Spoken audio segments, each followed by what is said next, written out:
Good morning, everybody. We're starting this breakfast series with breakfast and networking. So for the first 15 minutes, you can all grab your breakfast now, it's all ready, and start eating and talk and get to know each other. And then I'll come back in 15 minutes with a real introduction and to introduce the speakers. Okay? Thanks, everybody.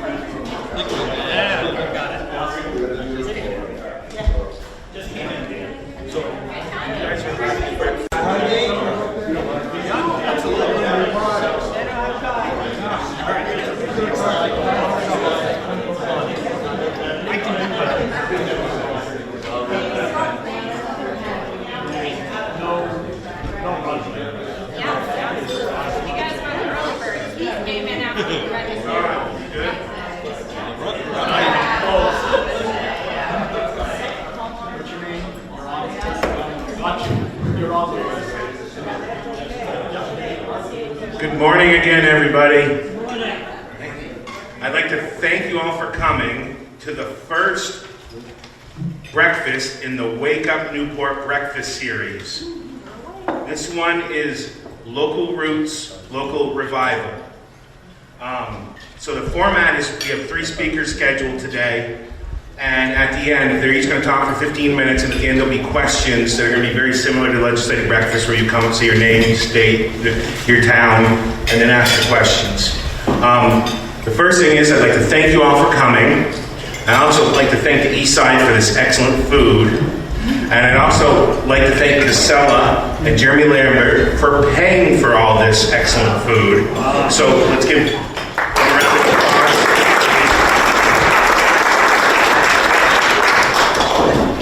I'd also like to give a thank you to Rotary for loaning us the equipment. As you can see by the podium, they have their name on the podium. So we'd like to thank you. I'd also like to thank Vermont's North Country Chamber of Commerce for sponsoring this event, and also Kate Stallman and Donna for helping set this up and do all the heavy lifting in it.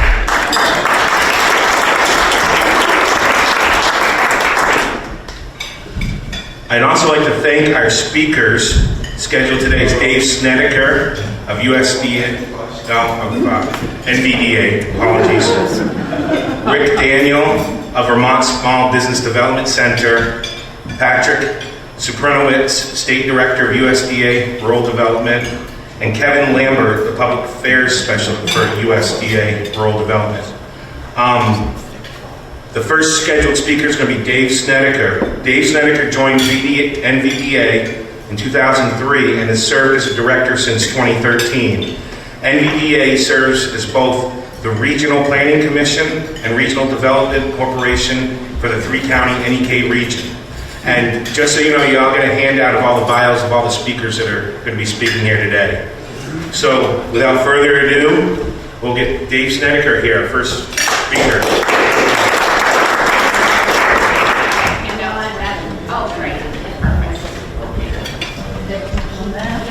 Good morning, everyone. Thank you, Dan, and thank you, Kate, and the North Country Chamber for having this event. It seems like a nice one, probably a good way to kick off a nice series. So I have a big presentation here on the board, but I also have handouts for everyone if you want to follow along that way. As Dan said, NVDA is the Regional Planning Commission and Regional Development Corporation for Caledonia, Essex, and Orleans counties and all the towns. Today, I'm going to speak mostly about our regional development services. We do a lot of work in planning, but that's mostly with municipalities and nonprofit organizations. Beginning with the presentation, I'll first talk about some state resources that are most commonly used by businesses in Vermont and our region as well. And the first slide being, did you get this one? Yeah. Thank you. So the Vermont Employment Growth Incentive is one of Vermont's 2 primary economic development resources. The Employment Growth Incentive Program, otherwise known as VEGI, and there'll be a lot of acronyms you'll probably hear today.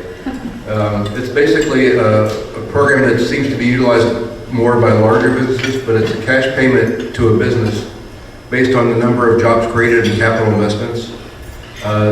And a good example would be right now, Weidman down in St. Johnsbury is undergoing a $40 million expansion, which is going to create 60 new jobs.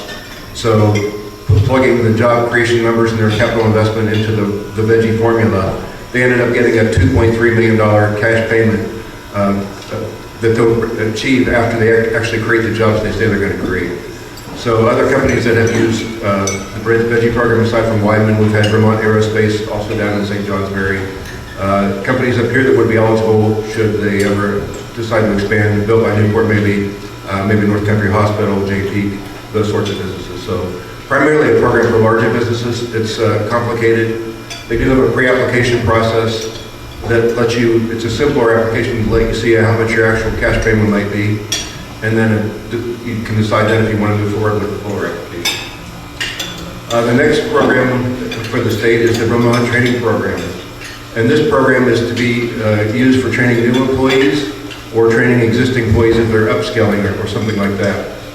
And basically it's, you need to be paying a qualifying wage and offering a certain number of benefits to participate in the program, but it's utilized by businesses of all sizes. So if the hospital had a bunch of new people coming in or being trained on a new piece of equipment or something like that, they could certainly apply to the program.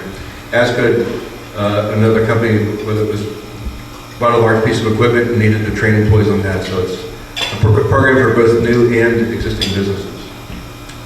The other program with the state is the State Trade Expansion Program, and this is for companies that wish to do exporting in Vermont or outside of Vermont. So you can, the state will pay you money to participate in trade shows and also to make your website designed more to be export friendly. And it's, again, you just work with the Agency of Commerce on that. I put the links to all these resources on the page. Next slide would be the Vermont APEX Accelerator. So this program is formerly known as PTAC, which was Procurement and Technical Assistance Program. And that is a program to set businesses up who want to do business or bid on state contracts, state or federal contracts. And that is a very active program. So we have to think about contractors in our region like JPC Card or anybody who's doing work for the state or a federal business. You basically get set up in a system that allows you to bid on opportunities that the government puts out. So it's a very, very good program for contractors and businesses like that. And then the last thing that's important for businesses in the region, especially if you're in a designated downtown, which Newport has, or a designated village center, which so many other smaller villages have, are the state and federal tax credit programs. So there are tax credits available to businesses in those designated areas that are doing facade improvements or code improvements to their properties. And a tax credit is essentially an offset that if you have a tax liability and you do these improvements to your building and you have these credits, you can take it to a bank and then offset your tax liability. So it's very good, and actually NVDA has people on staff that help write these applications for the businesses. So I think last year we had probably 20 tax credit awards statewide, about half were in our region, and it was our staff helping, so it's a good program.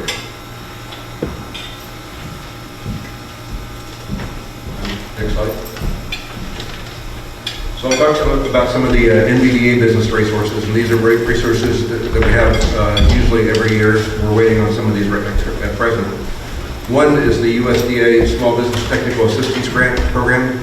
So the way that works is NVDA applies to USDA for money to provide assistance to businesses on a cost-sharing basis to obtain professional services. So let's say a business wants to do a website. We would have money to help share that cost with the business, and the business could bring in a professional firm that helps you do that. But you can also do it for engineering services, architecture, marketing, a wide number of professional services that a business may need to obtain.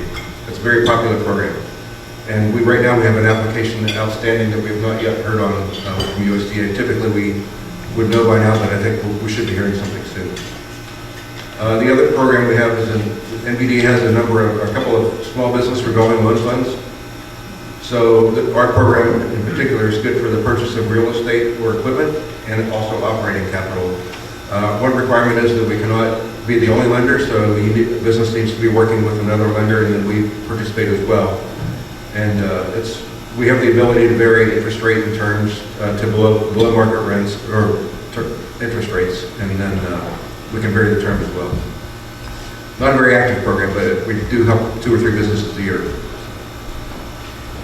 The other loan program that we have is through, well, I'll get to that in a second. Next slide. NBD also has industrial parks. We have a business park in St. Johnsbury, Linden. We have one in Hardwick, but it's pretty much fully occupied with value-added food-producing businesses. So we do have land available for businesses that are interested in expanding or coming to the area. We also own a multi-tenant building in that same park. That would be Charles Carter Business Resource Center. So we have, it's currently fully occupied, but on occasion we do have space available for leasing. And then NBD also works with a number of local realtors. When we have businesses interested in coming to the region, I work with people like Tod Pronto and Nick McClure, talking about looking for commercial space. So it's good to keep the local contacts. That way when we have companies interested, I know what's available. And they'll come to me with similar things, saying we have a person who has a property, and do you have a tenant for us? And then we help that way as well. Last thing I'll mention for our program is our brownfield assessment program. So that's one of our more popular programs. So we've had grants from the EPA to do brownfield assessment activities. Basically, that is what is needed before, if a business is interested in purchasing a commercial property, a lot of times your lender would say, are there any environmental conditions at that site? So we use our EPA dollars to pay for that phase 1 environmental site assessment, which is basically a historic review of the property. And then sometimes it says, well, we may need a more, a phase 2 assessment, which is more invasive testing, so soil sampling, materials testing, things like that. But giving the business that money to do the assessment is early dollars that the business won't have to put out, and it gives them the liability protection in case something is found. Along with that assessment program, we also have a low interest loan program for cleanup if that's necessary. So our loans for businesses are 1%, and we have up to about $1 million to lend. And the last pieces I'll mention are our partnerships. So we partner with entities like the Vermont Small Business Development Center, who you'll hear from Rick here later on, so I won't talk too much about that. But when we are contacted by smaller businesses or startup businesses, one of our first steps is always to refer them to the Vermont Small Business SBDC. Other groups that we work with are the Vermont Employee Ownership Center. So if you have a business that's in a transitional phase, whether it's selling the business to family members, to a third party, or to employees, this is a good group to contact, and they can help you with valuations and things like that to make sure that the transition happens smoothly. Another entity we work with, and they're a fee-for-service organization, is the Vermont Manufacturing Extension Center. So they work with businesses on like lean processing and efficiencies, operations, lean manufacturing, things like that. So usually technical in origin, but they bring in their process engineers who work with the business to improve flow and things like that. And then the last group I'll mention is the Vermont Economic Development Authority, and they're basically a statewide lending institution. A lot of times they'll partner with our local commercial banks, where they can work with the business directly, including with us as well. And they provide all sorts of businesses, whether it's loans to agricultural businesses, manufacturing is one of their key lending partners. And then sometimes for energy projects for renewable energy. So I'll stop there since we have some other speakers, but take any questions. Do you want those now, Dave? No, the questions after. Okay. Thank you. Yeah. Thank you, Dave.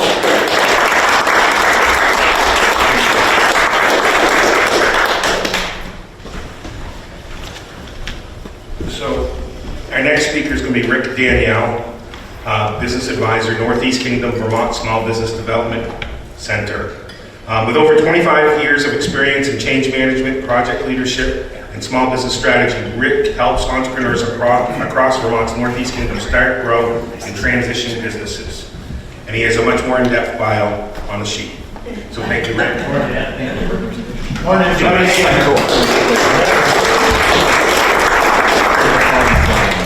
I'm going to stretch a little bit so I can see where we are on the slides here. Everybody hear me okay? Quick poll before we get started. Who's heard of the Vermont Small Business Development Center? Few hands? Oh, good. Excellent. Well, what I'd like to do today is kind of give you a little bit deeper understanding of who we are, what we do, and then about halfway through my slides, we're going to do a little pivot, and we're going to talk about some of the folks that we work with as so here we go. I got a number of slides. The first part I'm going to go pretty quickly, so if I'm going too fast, let me know. We are part of a larger organization, so just about every state in the union has an organization like our group. I was actually just 2 weeks ago at a conference for the Americas SBDC, and some of the stats are just so impressive I had to put them in here. About 2/3 of all of our clients are starting a new business, which is pretty cool.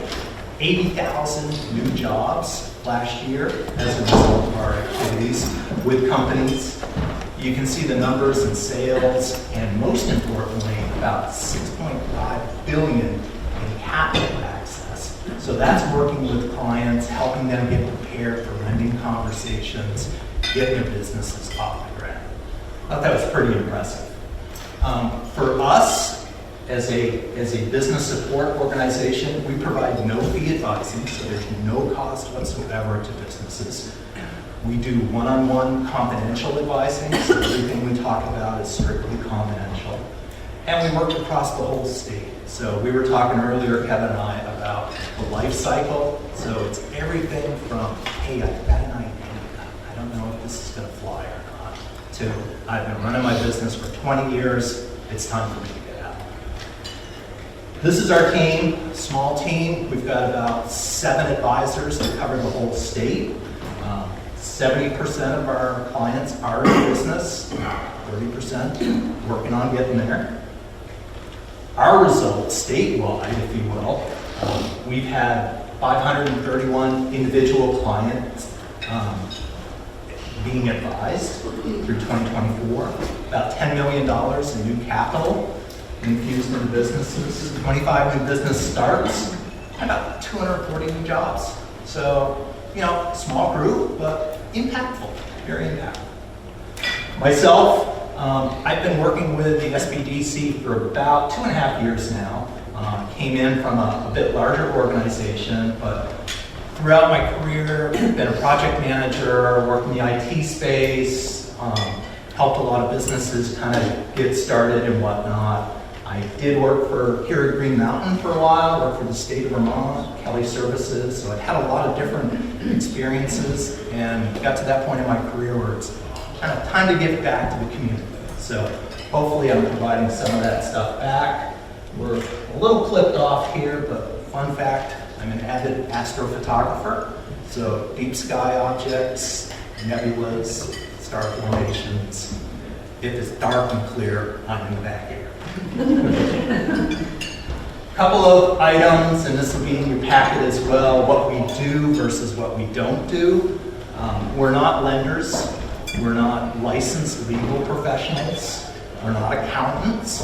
But all of our group has had those experiences throughout their career and are positioned to give some advice, guidance, share those experiences with business owners. So one thing that we do offer is we have lots of contacts. It's mind-boggling, the contacts. So if a business is struggling with what do I do here, what do I do there, we can tap into our contacts and usually get folks connected in that way. The other thing I do want to put a plug in for is our website. We just completely retooled the website, so lots of great content. If you're looking, it's right out there. Just Google VT SBDC, and it'll come right up. There's templates, there's tools. You can see our bios out there. So just a great resource. All right, let's do a little pivot. So we talked a lot about our organization, who we are, what we do, some of our stats. Last little bit, I want to kind of introduce you to 4 typical clients. These are not the real clients. We can go ahead one. But these folks represent stories. So these are AI-generated folks. So don't look for them in the crowd. I mentioned we're all confidential. So this is a representation of actual clients. So our first one is Matt. If you go forward here. Yeah, it's a little clipped off, but Matt came in. He had a passion around heavy equipment, doing projects and whatnot. Wanted to start his own business. Quickly into the advising engagement.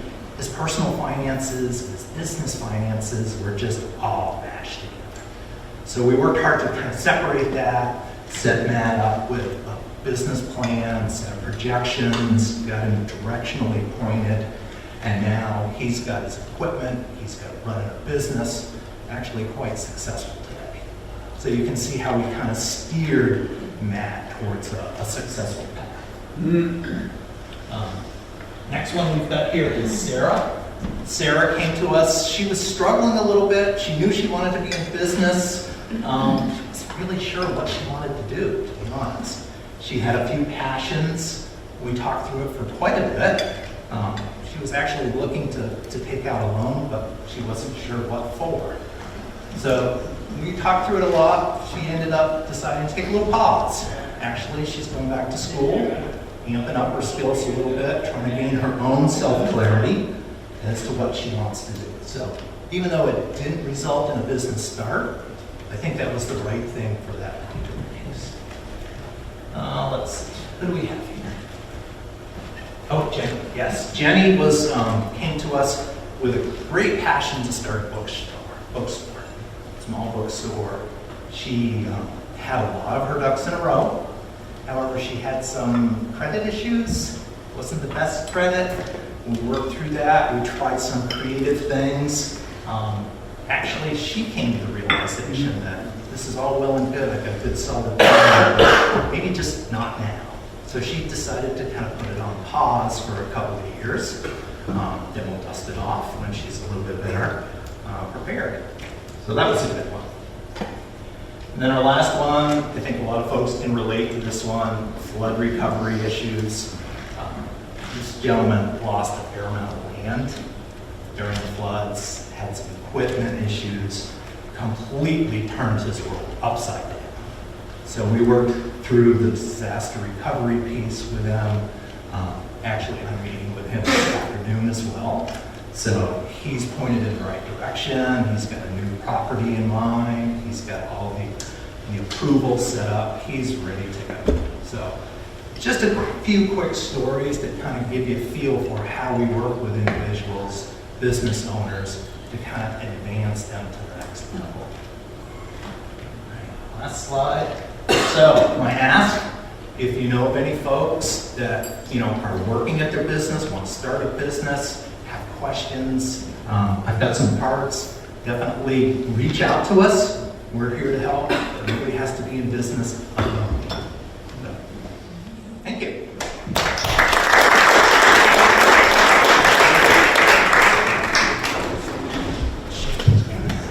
Thank you very much, Rick. It's quite unusual for me with speakers that are actually finishing ahead of time. With the legislators, it tends to go the other way. Cruising right along. The next pair of speakers are from the USDA. Patrick Sopranowitz, Nailed it. State Director of USDA Rural Development in Vermont and New Hampshire. And then there's Kevin Lambert, Public Affairs Specialist, Rural Development, Vermont and New Hampshire. And he has his phone number on there if you want to call him. He said 5 o'clock on Sunday mornings is perfect. Thank you for inviting me and Patrick here. We are very happy to be here, despite the early hour. I think it makes for a nice aesthetic, actually. And, Patrick was stuck behind a tractor trailer in the fog, so there's a nice little ambiance that I would love to take some pictures of after. My name is Kevin Lambert. I'm Public Relations for USDA Rural Development. Part of my job is taking pictures, but part of it is showing up here as really an imposter, an interloper, a farce, because the people who really do the hard work for our agency are the ones who are at work right now. And they're doing some really complex financing for any number of communities and small businesses in our jurisdiction of Vermont and New Hampshire. A number of things to talk about, just some qualifiers and disclaimers right off the bat.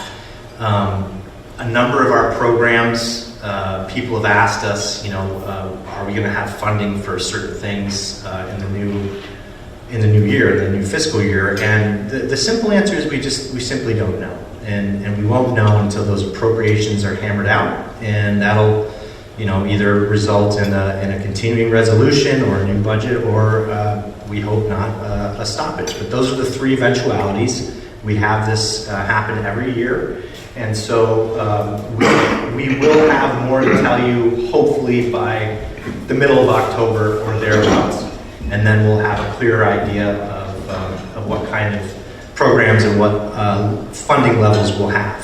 So I know, because Patrick runs into these questions quite a bit when he goes out in the field, and we don't know until then. So we didn't do a paper version of our presentation, but the takeaway I really want you all to have is my phone number, and really that's the most important thing. It's 802-318-3687. My name's Kevin Lambert. You can go online, just do a simple search string. You'll come to my name and contact me. The reason I want you to contact me is because I'm kind of the funnel and the filter for making sure that the deals that our people are working on are viable and valid. And so I do a little bit of general vetting at the top of the funnel, we call it, so that if we do have an idea and we think it's feasible to engage one of our programs, then I can kind of send it down to the subject matter experts, and then they'll take it from there and get their hands dirty in that particular deal. So we're going to start with just kind of an overview of our agency, the structure, and where rural development lies within the greater USDA apparatus, the mothership we call it sometimes. It's a really big agency. Rural development is one of roughly 20 sub-agencies. And so it's important to know what we can and can't do. We can always refer you to our sister agencies, state agencies, nonprofit, community and economic development corporations like NVDA. We work with Dave quite a bit. We have around $3.5 million of investments in Newport, in the North Country, since 2017. So we are highly active here. Newport is one of those kind of representative municipalities and communities that we like to kind of put on a pedestal and see what the possibilities are for communities like Newport, like St. Johnsbury. So without further ado, I'm going to hit the presentation. I'll let Patrick come up. We're going to talk about housing and community development first, because of course that is a big part of business and economic development, and then we'll get into some of our business-focused programs. Know that these are not all of the programs. This is not a comprehensive presentation, but these are the ones that we work with more frequently and more substantially than others. So thank you for your time. Again, thank you for allowing us to be here. I'm honored to be here, and we'll get going with the presentation. Thank you.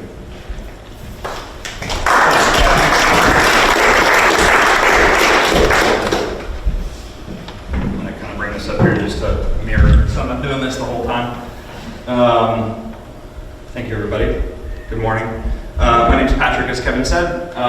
So a little bit of background about me. I've been in this role since May. I come from a background in real estate, technology. Rural development is something that I've kind of had a little bit of a hand in. As far as I work a lot with multifamily. That was a big, exciting thing for me to come into with this. And I won't go into too much detail. Multifamily's kind of got moved to a national level, so we focus a lot on single family right now. But we are looking at a lot of different options, so we may get that back. But a little bit of background on me, like I said, originally real estate, and then I was raised in the White Mountains over in New Hampshire. So grew up in a rural community, 327 year-round residents, so I can totally appreciate the small town vibe. Kind of really cool for me to come back and be able to serve the people that raised me as my neighbors. So, as Kevin said, I'm going to talk to you a little bit about kind of the general background of rural development and what we do in our branch here at USDA. First question, just for my own knowledge, how many people are super familiar with rural development? medium familiar with rural development. No idea what rural development does. All right, that's a good sign. Cool, awesome. Perfect. So our mission at Rural Development is we're committed to helping improve the economy and quality of life in rural America. It is pretty much that simple for us. That's my biggest priority. That is our mission. So as Kevin said, we've got some kind of different departments within. So our business programs, our housing programs, and our community programs. Those are our main three fundamentals that we break it down into. We have more than 50 grant and loan guarantee opportunities that support economic development in rural areas. So a little bit about business programs, that might be like a value add for a small business, help with marketing. Our housing programs, we'll get into these a little bit later, but 504 repair loans or grants for a new home. Our community programs, we get into dealing with like municipalities. So I'll use an example of my hometown, Thornton. Actually, prior to me getting here, we had a grant for some repeater equipment because up in the mountains, the fire department needed that equipment to better communicate. So it can be all the way down to that. It can be a new fire truck, or Town of Meredith asked me for a new fire boat. Actually, since we're on the lake. All right, and then we'll skip to the next one for that one because I think that touches on that. So again, as Kevin said, approximately 20 of 18 sub-agencies, 7 mission areas. We are one big mothership. I'll let you guys read some of these, but food and safety, food nutrition, natural resources, farm and agricultural, research and education, market and regulatory programs. But for us, with rural development, we've got those 3 major ones. We also have rural utility services, rural housing services, and rural business cooperative services. I just wanted to point out, because this is not intuitive. So in the previous slide, our organization and points of primary focus are housing, business, and community development.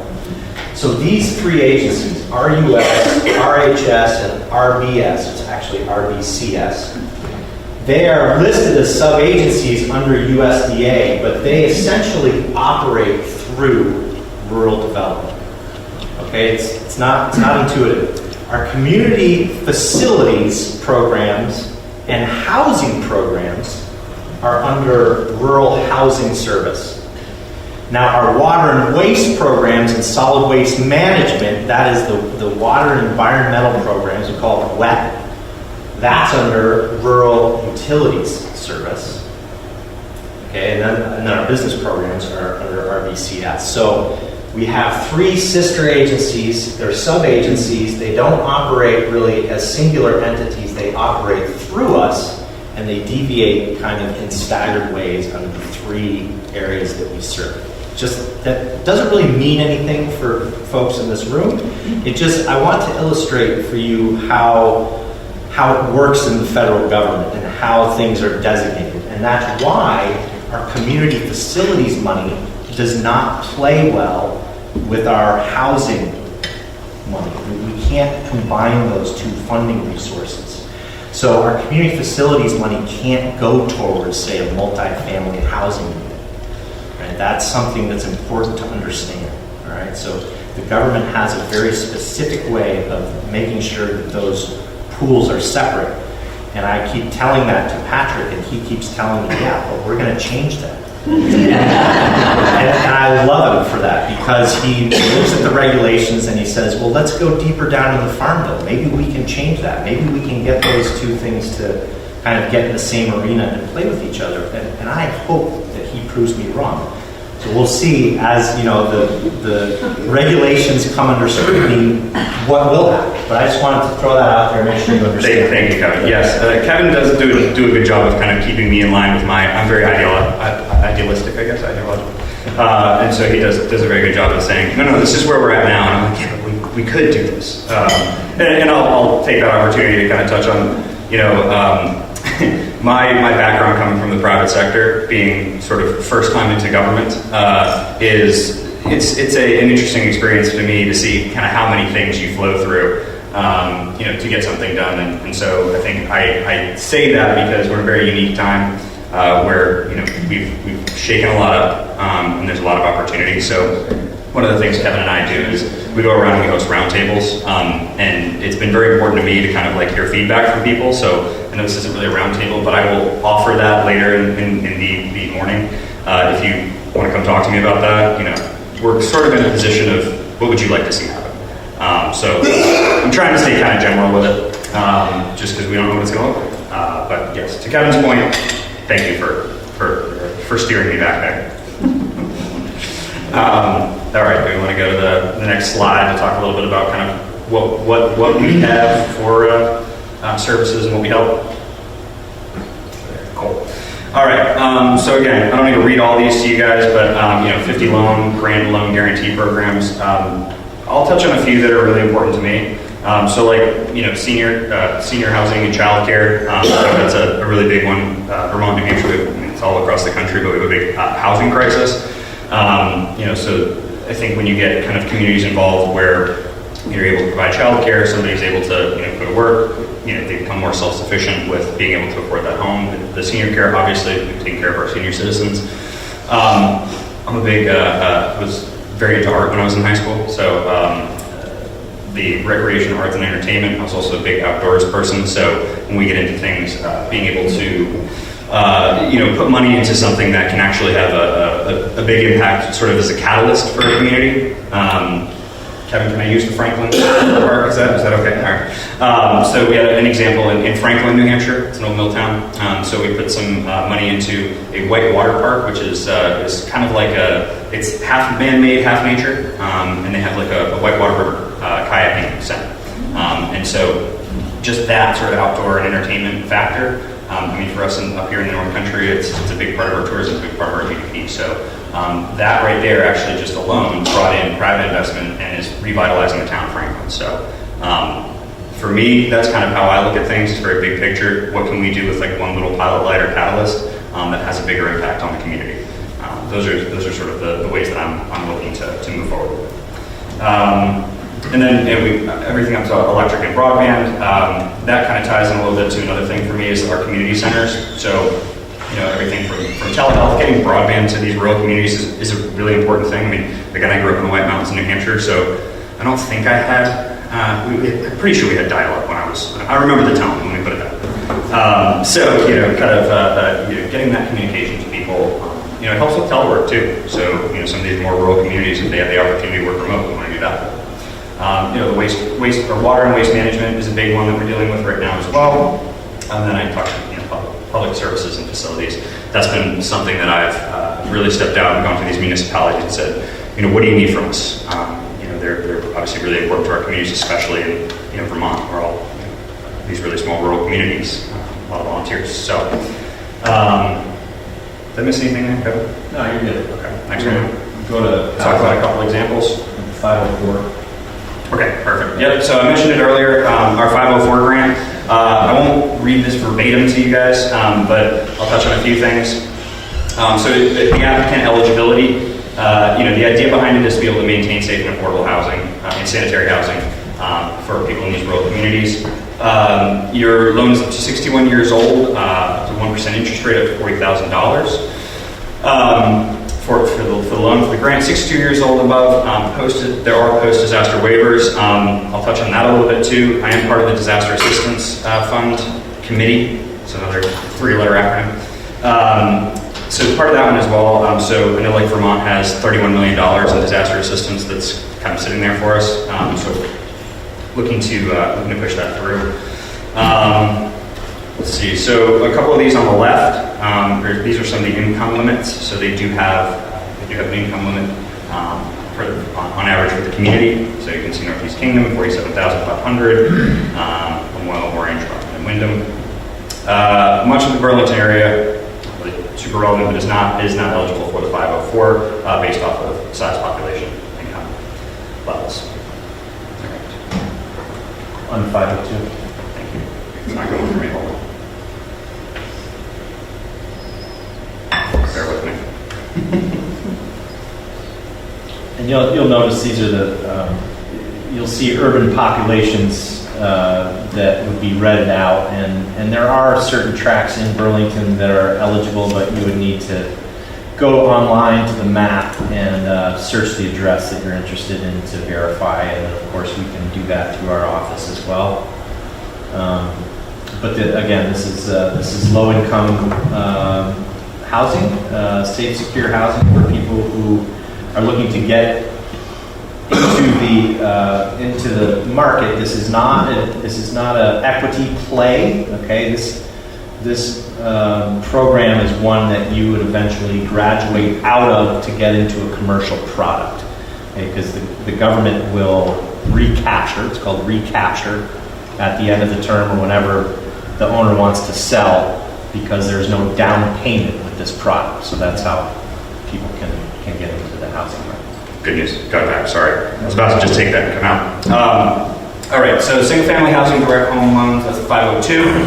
So again, not going to read it all verbatim, but it is to assist low-income residents in obtaining decent, safe, and sanitary housing in the eligible rural areas.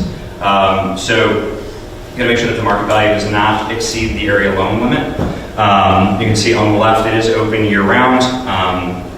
1 to 4 residents, it's $398,000 for these counties, and then $414,000 for Chittenden. Can you say that? Okay, Chittenden. Thank you. I was going to say there's a lot of these towns up here. I'm doing my best to. We've got a few over New Hampshire too. So, and then Franklin and Great Isle. Again, the Burlington area. That's what Kevin was just saying. You see some of these areas are redded out. You must. So one of the biggest things for the applicant eligibility is you must occupy the property as a primary residence. Have the legal capacity to incur a loan obligation and meet the citizenship or eligible non-citizen requirements. Haven't been disbarred from any federal programs as well. And our specialists will go to the level of helping people improve or better make their credit potentially better. So it's not part of the job, but our specialists are good like that. They'll help people get in a position where they need to be. Yes. Community ones? Okay. All right, so this is the community facilities ones that I was touching on a little bit earlier. A few project examples, which I think I mentioned as well. Healthcare and dental facilities. So it's not just these municipalities, but healthcare and dental facilities. You know, the rural health is really important. The child care centers, it is police and fire departments, public works vehicles. I've been on a few where a few of these inspections actually, I try to get out in the field a lot. So, you know, examples of a new public works building. You know, something, you've got a building that's falling apart. You know, it's where they keep their plows, their sand and all that stuff. So we had an example over northern New Hampshire, brand new building. We helped fund for that. We're going to get going on these. We need to Keep speeding it up? Yeah. Okay. Perfect. All right, I'll vaguely run through these now. All right, on the wastewater. All right, so another one's wastewater disposal loans. So they're drinking water sourcing, sewer collection, solid waste collection, and stormwater collection. So the grant funding, max 45% for 10,000 and fewer. The median household income as a percentage of state average has to be below 90%. And then, yeah, let's run through these, Kevin. So we've got a few more of these. We have the Rural Energy for America program, the REAP program. It's still in good standing right now. So funding uses anything from purchasing or installing HVAC and insulation, doors and windows, electric and solar. I know that's that's why I wanted to jump to this one. It's a bit of a hot topic right now. So, you know, I've dealt with a few things where if it's got the wrong language in it, it's getting scrutiny. So, you know, what I'm working on right now is helping with these future ones. If we look at sort of the language of, it's green energy, it's clean energy, that kind of stuff. So I want to help navigate those things. I actually came across an example of one where it was actually rescinded, and then I read through the loan and it was like, I don't think this was rescinded properly. So it's not really my place to argue that right now. But what I'm trying to do is help people navigate that for the future. This is our most popular business program. This is for small businesses, farmers, producers, anybody who has a business that has space for, say, solar panels or needs improvement to their envelope to drive down costs, energy costs. So REAP is very, very popular. and then RBDGs. And these go not directly to the business, they go through a nonprofit like NVDA. NVDA will then help small businesses in the area. If the business, if it's a nonprofit, say like a snowmobile club, you can get money through RBDG for groomers, that kind of thing, but this is to help stimulate business in small communities. Yes, thanks, Kevin. Sorry, I'm still having the technical issues. I suppose I don't need to. We're in a small room. All right, really quickly to finish this up. I don't take too much more time. All right, should you just cover that next one? Yep. So the value-added producer grant. So this is helping agricultural producers. This is something I touched on, helping with expanding marketing. It's a big one for me. I had a little bit of a marketing background in college, so I can totally understand the value of bringing to a small business and saying, hey, like let's help you get the website up. Let's help you kind of push your products. So that's a really important one to me. I think we're all up in this area. The small business community is obviously super important. So finding those ways to just that little extra push over the edge that can really help help get that going. You want to keep going? Yeah. All right, so business and industry loans, eligible lenders to help businesses grow. So these are like the cooperatives. So some of our partners that we work with, where the nonprofits, the co-ops that will help kind of get the smaller dollars out to the businesses. So talk a little bit about like for example, eligible lenders.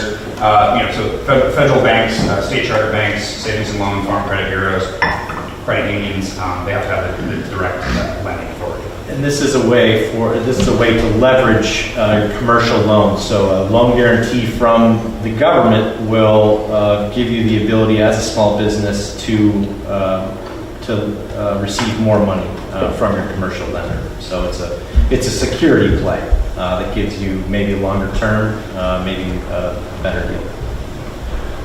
That's perfect. Thank you. All right. Yes.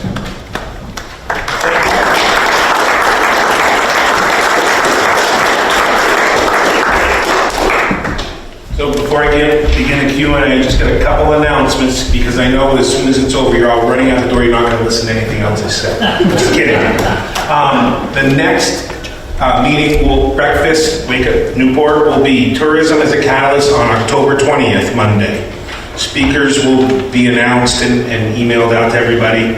We are still looking for sponsors for the events.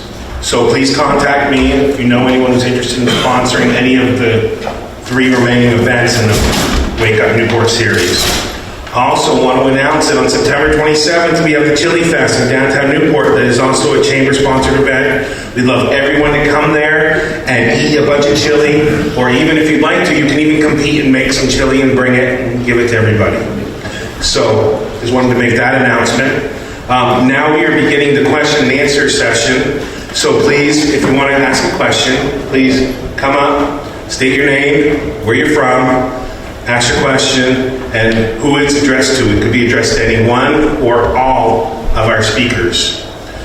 So with that being said, who would like to be the first one to ask a question? I see a woman coming up here already. And please get to the question. You're allowed 1 or 2 sentences to lay the groundwork for your question, but then please get to your question promptly. Thank you. Lori Graham, resident of Newport. So my first question is actually for Rick, and my second question will be for either Patrick or Kevin.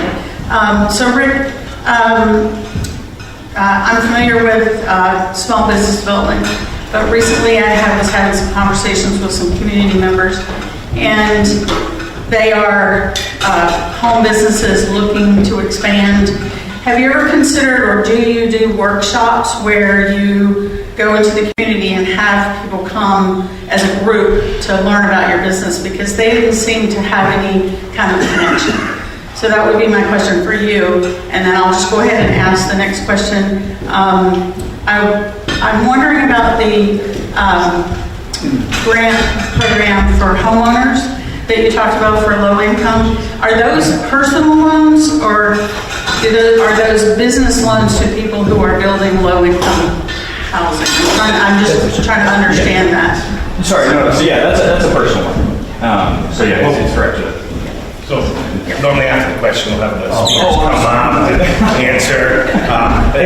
So Rick, we'll go first. And normally we try to do one at a time, so we're new here. It's all right, it's our first one, so. Perfect. Well, thank you. That's a great question, actually. And yes, we actually do some local workshops. And in fact, we're partnering with Sept Bank starting in October 20th, I believe. We've got a small business incubator series. So it's a series of 4 two-hour workshops on Monday evening. That'll take us all the way through business planning, marketing, access to capital, financial, legal, and then the last one is around user experiences. So we've got a couple of local businesses that have gone through that journey to come in and talk about that. That's coming right up. I think you're going to see more and more of these because we're hearing from our clients. They want more in kind of a group setting. So stay tuned on that note. I'm actually kind of pulling pieces together around an artificial intelligence for small business workshop. So I know that's a hot topic today. And definitely some opportunities there for small businesses to take advantage of AI. So great question. Hopefully I answered that. Thank you, Rick. Patrick, if you can just come in for a minute and elaborate on the. Yeah, absolutely. It's a pretty simple answer, but yeah, It's so it is direct to the individual. So we do have, like, when I touched on the multifamily, just to expand on this a little bit, that's for more of like a developer. But when we get into single family homes, that's direct to the consumer. So yeah. And is that something that you can find out locally here, or they would just call? Yeah, so if you go on to, so Kevin, our website. rd.usda.gov. Yeah, and you can check eligibility based off of income, based off of area, your locality and stuff like that, and it'll walk you through. And then, and two, I think we do a pretty good job of helping guide people. Colleen Ledoux is our housing programs director, and she's got a wonderful staff that will really kind of walks you through whether or not there's eligibility there, and do everything we can to guide you in the right direction. So, yeah. And the reason we put the housing slide in the business environment is just because it's so crucial and overlaps so highly with business development. Thank you. Next question. Donnie, you faked me out by getting up. I thought you were going to ask a question. I noticed that as I was getting up, I'm like, All right.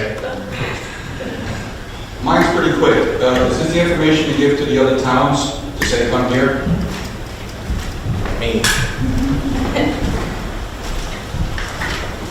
I go to the Burlington, Holland, Troy, the other ones, and say here. Oh, I have a flyer for you. All right, just So, okay. So, his question was just on how to invite other people from other towns to come to these breakfasts in the future. Yes. And we have a flyer that we can hand out do we have copies of it? I might have run out of copies. Well, we've run out of copies. If you're on the email list, you'll be getting the flyer. So make sure you sign up if you didn't sign up when you came in.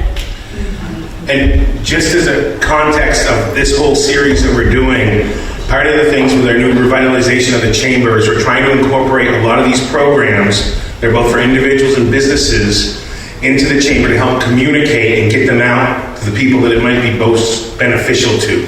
Something that's been a little difficult or challenging here in this area in the past. So will you put this slide deck up on the Chamber of Commerce website? This we're just going through, because that'd be the easy way of doing this out. So we are working on our website right now, and there is some hurdles in there. So it won't be able to do that, but what I can do is any of those slide presentations that have been sent to me, I'll send them out to all the email, to everyone on the email address who's on our series, and we will eventually get it onto the website. Eventually. Come on. There you go. Usually very shy to get out here, but I'll ask.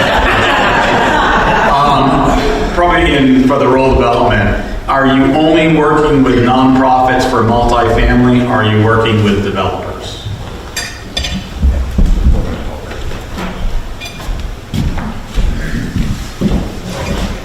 I gotta come up with ways to like elaborate more on this, but the short answer to your question is no, developers as well. I will say this, that in our department, because we don't have multifamily at the state level anymore, it's a national level. If that's something you wanted to inquire more about, I would be able to put you in touch with somebody in the national office who would handle that specifically for the multifamily side. Thank you.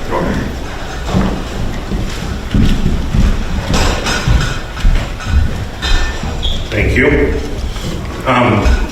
I actually have a question about the solar panels and that stuff. Is that also for people that may own large amounts of property? Is it also for, like, example, the Chamber of Commerce, our Welcome Center?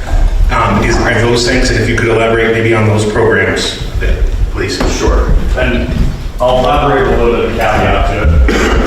I'll elaborate a little bit of the caveat. So there's been some conversation from the Secretary's level of, so you guys are, if you're familiar with it, you know, when solar panels go down on prime ag land, you know, you talk about large spaces of land, right? You know, it tends to never come back to agricultural land. We have a secretary right now who's very, you know, obviously she's Secretary of Agriculture, but, you know, comes from Texas, you know, big farms and stuff like that. So I don't really want to speculate too much on the large land aspects of it, because to be honest, and Kevin, if you want to talk about the history maybe a little bit more, I'm talking about it from like what I'm hearing on calls and from DC, is that we're kind of trying to prevent the large, you know, large spaces of land from getting, you know, populated with solar panels. I will tell you the one specific case that I heard that about though was it was in Illinois, and it was a gentleman who was getting a grant for, I forget how many hundreds of acres, but his premise behind the whole thing was mining Bitcoin. So that kind of threw up a bit of a red flag, and they were like, "Yeah, no, we're going to put a stop to that, and sort of revisit it." So large land, not 100% sure on that. I just don't know yet. But for the Chamber of Commerce, like on as long as you're on like roofs and stuff like that. Yeah. And Kevin can talk about the history. Just to clarify, so REAP it's a business program. Money does go directly to small businesses. This is not a pass-through. It doesn't go to nonprofits. Nonprofits can benefit from energy efficiency projects through our community facilities programs.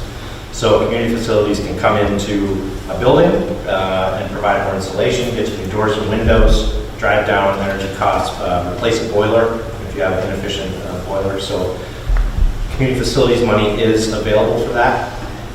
Where you want to avoid kind of the sunk cost of too much energy and effort going into not enough payoff is that community facilities dollars, conventionally discretionary funding through the program itself, the bang for your buck is going to be through equipment and ancillary furnishings, for instance, or energy efficiency products. The real, you know, like seven-figure kind of money you can get from that grant program is through CDS, that's congressionally directed spending. So you would write a letter to Ballant or Sanders or Welch to say, hey, I have a community project, I want to get some big grant money to build that capital stack. Through regular rural development, community facilities money goes towards radios and communication equipment for the Newport Fire Department. I think that happened. There were all sorts of upgrades and improvements done at North Country High School through community facilities. So, Rural Energy for America program, think business, just business. Community facilities, think nonprofit. And then there's also that rural development, RBDG, Rural Business Development Grant, that's also through nonprofits. Nonprofits then administer to the businesses of the community. I know it's confusing how this money flows, but our two direct-to-business programs that are most popular and are used most frequently are REAP, Rural Energy for America program, and Value-Added Producer program. That's the last slide that we showed you, and that goes towards marketing and product development for small producers. Thank you. Thank you. Another question from our audience. Pam.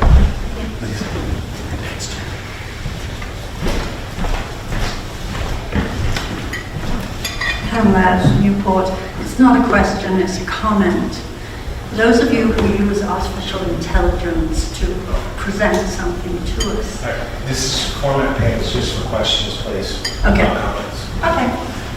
I'll comment.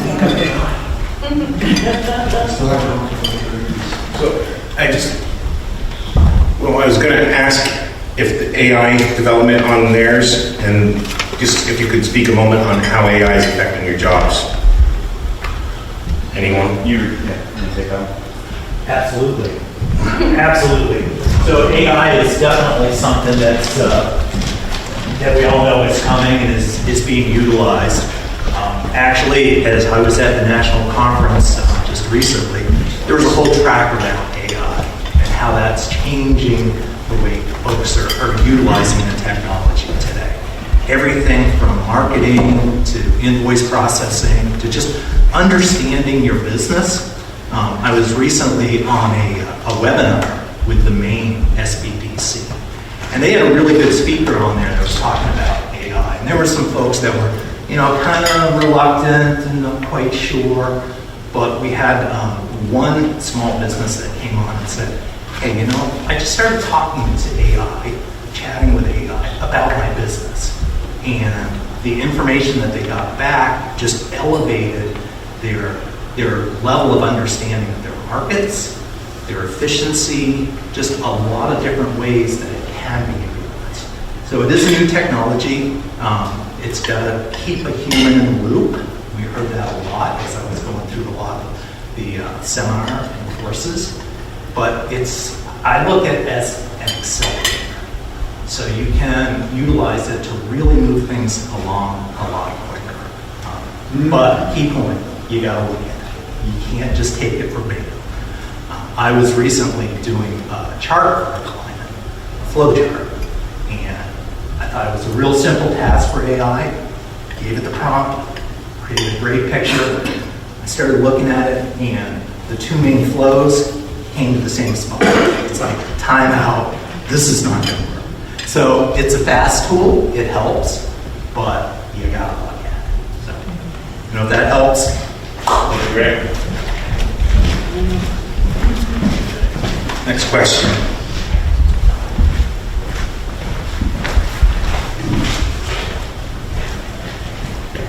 Chet Greenwood, I live in Derby. Just a general question. If I'm out of state and I'm driving up through Main Street and I see 8 or 10 empty stores, and I said, wow, maybe I can start a business here, a restaurant or a retail store. And I just heard about 30 different agencies where I can borrow money and get help. But if somebody's coming in from out of town, where is the central point? Who do I go to? Do I go down and see Dave at NEK-TV and start there? Or is there somebody in Newport? Is there some place where we can have that information? The information goes to the chamber or our website. Somebody coming in town could say, well, where do I start? So. Thank you. That's an excellent question. We'll open it. Now, just so you know, there's another entity. There's the Newport Downtown Development Corporation also, along with the chamber. And that is something big picture-wise that we are looking to help and develop so a person can come to a one-stop shop and get in contact with all these people. And it's kind of an overview of what we're progressing towards, at least. But I'll ask Rick. Sure. Another great question. And actually, this question strikes a chord with me because, as I mentioned, I've been doing this work for SBDC for about 2.5 years. So that's a common question. It's so convoluted. Where do I go for what? So one of the initiatives that our group is currently working on, we're not quite there yet, but some sort of central database for these financial products, because it's very diverse. And if we could utilize some sort of querying around, I've got a business, this is the initiative, this is what they're looking to do, give me a list of potential lending sources. That's something that we're pushing towards because it is very confusing. There are so many different agencies. It's tough to navigate. That being said, our organization can help on that front a bit. We've got a listing of different financial sources depending on what the need is, whether it's venture capitalists, traditional lending, SBA. There's a lot of different options, and it's very unique case by case. Hopefully that helps out.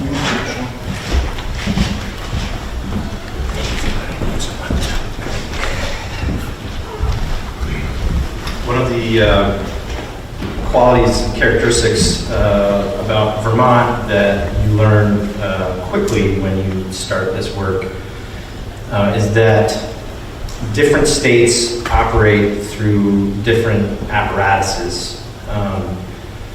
Typically, and I say typically meaning for larger states, most larger states, there is a county government that acts as the liaison between federal funding and the municipalities and communities who need it.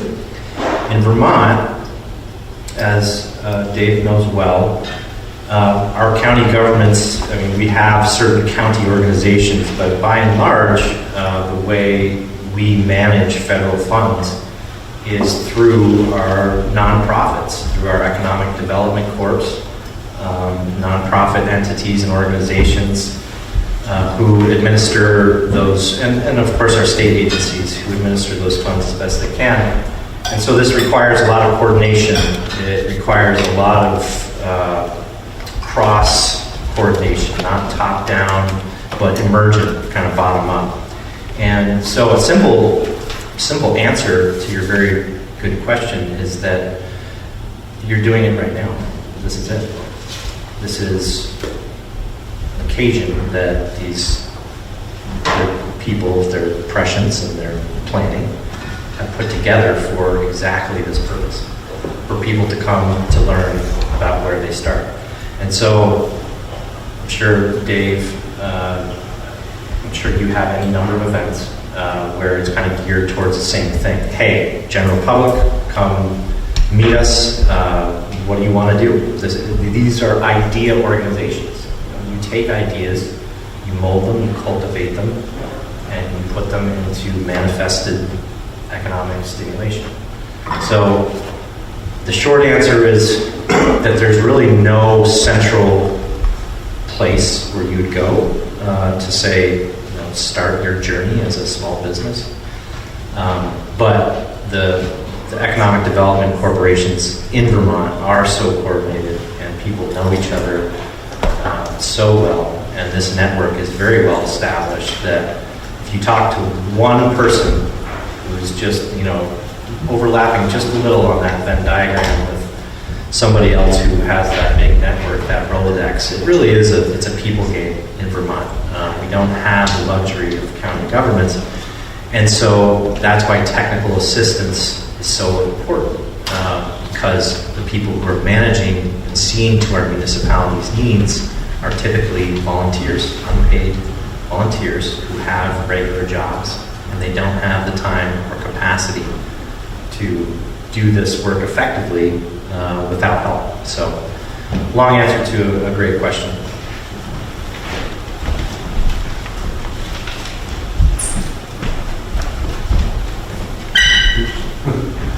I would just like to add that there's usually multiple entry points to accessing business services from what I've seen in my time. So they may contact Rick first because they've heard about the Small Business Development Center.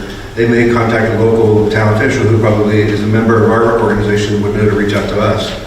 And hopefully the communications between our organizations and groups like the North Country Chamber or the Northeast Kingdom Chamber, the downtown organizations, whether it's in Newport or St. Day or Hardwick, they know who we are and they can ask for help. And then we're usually well connected with all state agencies as far as business development.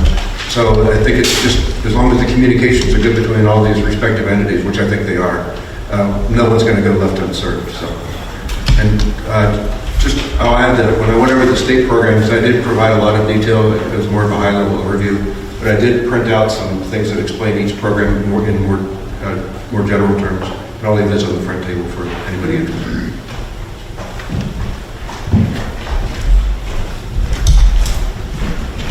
Thank you, Dave. Very quickly, we have about 5 minutes, so,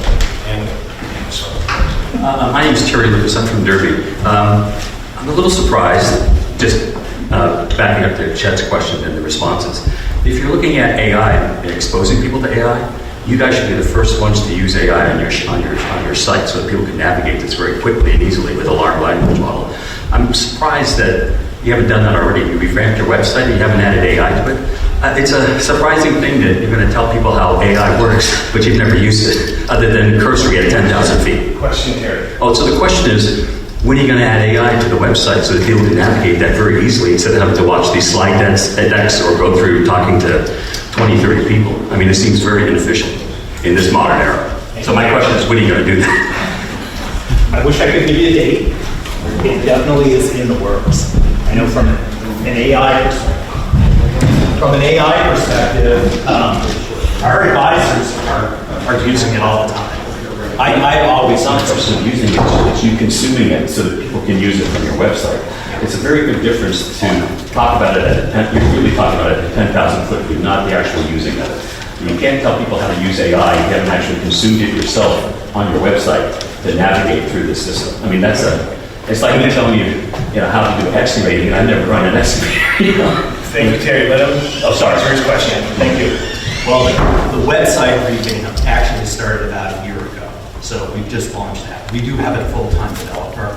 I know AI is on the cards for the website, so it's a progression.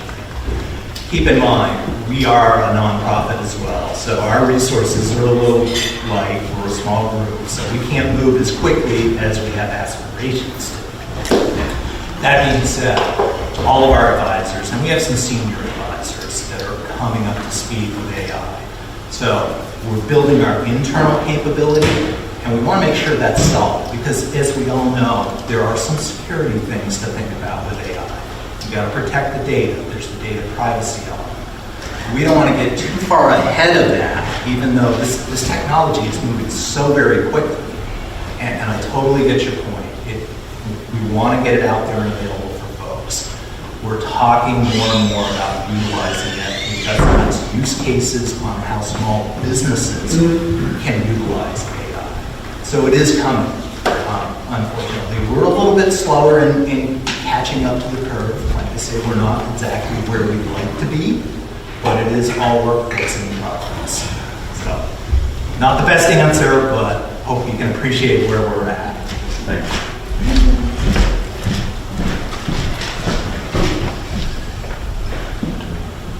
Oh, yes. Is there any other quick question? I'll make it real quick. Okay. Maybe.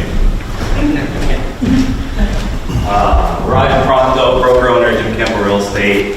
Handle both residential, commercial properties around town. It's called Wake Up Newport. We're wondering about where our taxes are, where our jobs are. Everywhere I go, Lindenville, St. J has a beautiful industrial park. Go to Chittenden County, beautiful industrial park. Newport has an industrial park that's fully built out, or a bunch of extra lots that nobody can do anything with. We had industrial land on Lakemont Road that's rezoned to public health office. What would it take to bring industrial parks back to this area, bring some jobs? We get calls, 5,000, 10,000 square feet needs weekly, and we just don't have it in Newport. Would there be a way to get some entities or some community involvement to get an industrial park back here?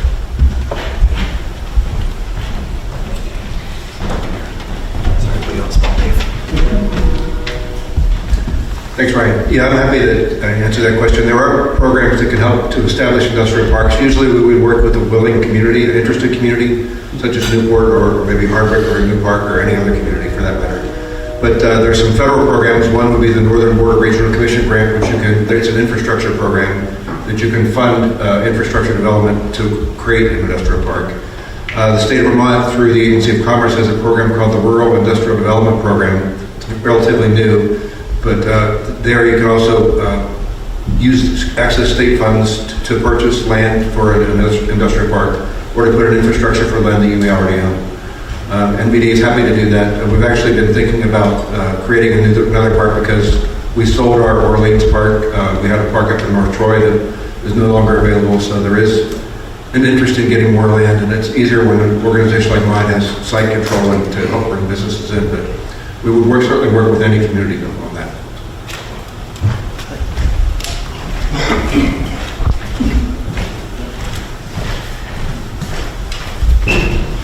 Well, thank you all for the excellent questions and even coming here today. I'd like to also thank the East Side for this excellent food. I'd also like to again thank Casella for sponsoring it. Thank you for the breakfast. I enjoyed it. I'd like to thank Rotary. Oh, yeah. Thank Rotary for the equipment. Tod and NEK-TV, thank you.